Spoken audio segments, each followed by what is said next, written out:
Değerli arkadaşlar, herkese yeniden merhaba. Gerçek anlamıyla Ukrayna'da bir saatin tiktakları çalışıyor gibi bir görüntü var. Nedir? Çünkü 20 Ocağı çok az kaldı. 20 Ocak 2025 Donald Trump'ın iş başına geldiği, yeminini edip Oval Ofis'teki geleneksel koltuğuna oturdu. Geleneksel diyorum, 4 yıl önce yine o koltukta oturuyordu. Oturduğu bir gün olacak. Ve anladığım kadarıyla o gün itibariyle Kiev'deki yöneticiler ve Ukrayna halkı açısından biraz zor bir dönem başlayacak. Zaten hep söylüyorum. Vladimir Putin saatini 20 Ocağı göre ayarlamış durumda. Şu anda cepheyi idare ediyor. Olay budur. Niye? Çünkü Joe Biden ve ekibinin çok farklı bir biçimde yürüttüğü bu savaş ortamında bir an önce sonlandırarak kurtulmak isteyen daha ticari kafalı bir başkanla karşı karşıyayız. Bakın, emekli Kor General Kate Kellogg'u Donald Trump Ukrayna Savaşı özel temsilcisi tayin etti. Adam 80 yaşında ama sağlıkları yerinde. Amerikalılar öyle yani. Jimmy Carter yaşıyor birader ya. Jimmy Carter Amerikan başkanı iken ben üniversitedeydim. Artık daha nesini anlatayım size. Şimdi bu Kate Kellogg enteresan bir adam. Mike Pence eski Trump'ın başkan yardımcısında güvenlik başdanışmanlığı yapmış. Amerika Birleşik Devletleri Ulusal Güvenlik Konseyi Kurmay Başkanlığı yapmış. Yine Güvenlik Başdanışmanı Michael Flynn istifası sonrası Beyaz Saray Güvenlik Başdanışmanlığı vekilliğine getirilmiş. Devam ediyoruz. Vietnam Savaşı'nda savaşmış.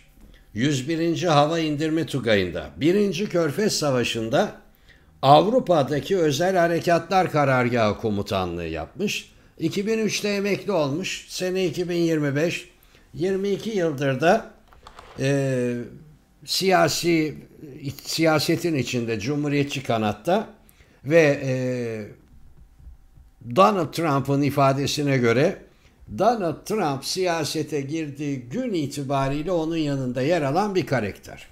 Şimdi bu karakter geçtiğimiz dönemde Donald Trump'ın muhtemel iktidarına, o zamanlar muhtemeldi, hazırlık olarak yine önemli bir analist, Amerikan Merkezi Haber Alma Teşkilatı CIA'nin analisti Fred Fleitz ile birlikte bir rapor, bir kitap hazırlıyor.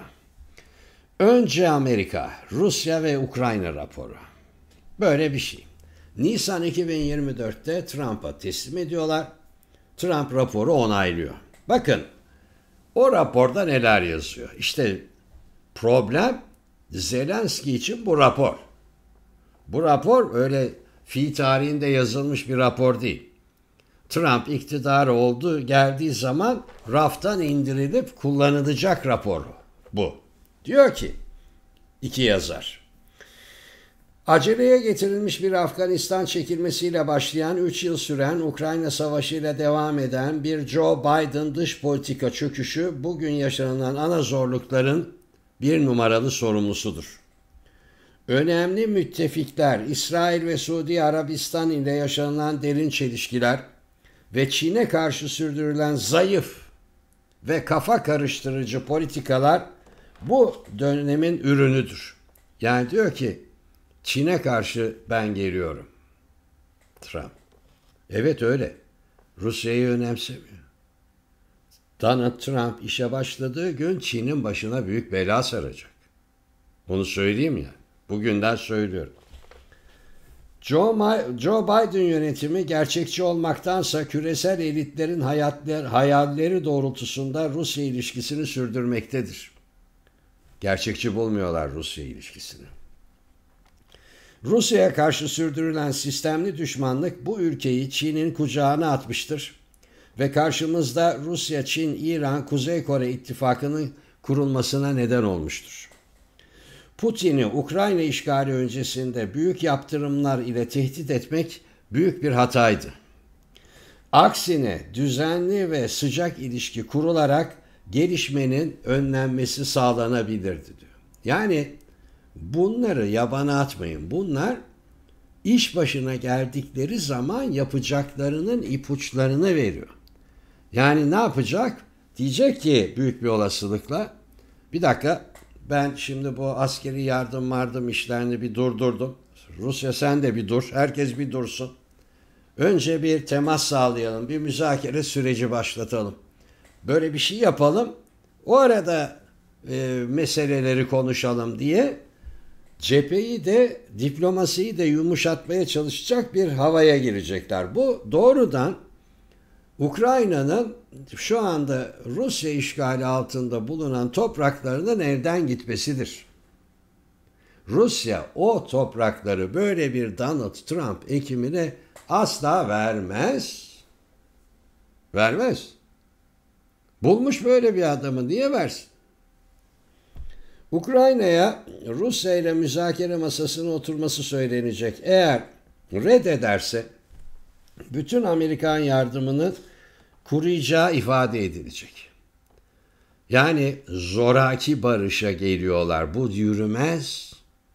Bu tür zoraki barışlar patladığı an, yani çaresiz bir şekilde ortadan kalktığı an dünya savaşına neden olur. Zoraki barışa geliyor. Yani diyecek ki Zelenski'ye, bak ben geldim. Şimdi sen bu müzakere masasına otur. Ha, oturmayacak mısın? Ben sana para mara hiçbir şey vermiyorum. Olay bu. Aynı durum Rusya ile de yaşanmalı. Putin müzakere masasından kaçması halinde bu sefer de ters işler. Ukrayna'nın tahminlerin çok ötesinde askeri yardım alacağını bilmelidir diyor. Yani tamamen ben merkezci bir politika, savaşan aktörleri hiçe sayan, bir askeri yardım malzemesi akışıyla bir barışı sağlayabileceğini düşünecek sığlıkta, fakat sonuçta başarısız olduğunda işi iyice içinden çıkılmaz hale getirecek bir garabet öyküsüyle karşı karşıyayız. Eğer plan buysa, ben bugünden söylüyorum, evinizde yiyecek falan stoklayın. Yani suluyunuzu falan. En azından hani Avrupalılara broşür dağıtılıyormuş. Fransa'da, Kuzey Avrupa'da 72 saat ayakta kalacak stokunuz olsun diye. Bu böyle bir şey olur mu ya? Yani Putin müzakere masasına oturmayacak, sen ona diyeceksin ki bak sen oturmadın ya, ha. Ben şimdi neler vereceğim Ukrayna'ya. Çok da umurunda olur ha. Demek ki bütün plan bu. 24 saatte ben bu işi çözerim dediği Donald Trump'ın bu. Evlere şenlik. Ukrayna için işgal edilmiş toprakları geri alamayacağını kabullenmenin zor olduğunu biliyoruz. Bak baştan zaten bunu söylediği zaman Putin seninle masaya bile oturmaz. Ne oturacak? Almış zaten malı. Burada ana hedef bir ulusun genç erkek nüfusunun tamamının bir savaş sonucu yok olup olmayacağını önlemektir. Hikaye budur. Ukrayna bu Trump'la beraber içinden çıkılmaz bir hale gelecek. Bugünden söylüyorum. Hoşça kalın.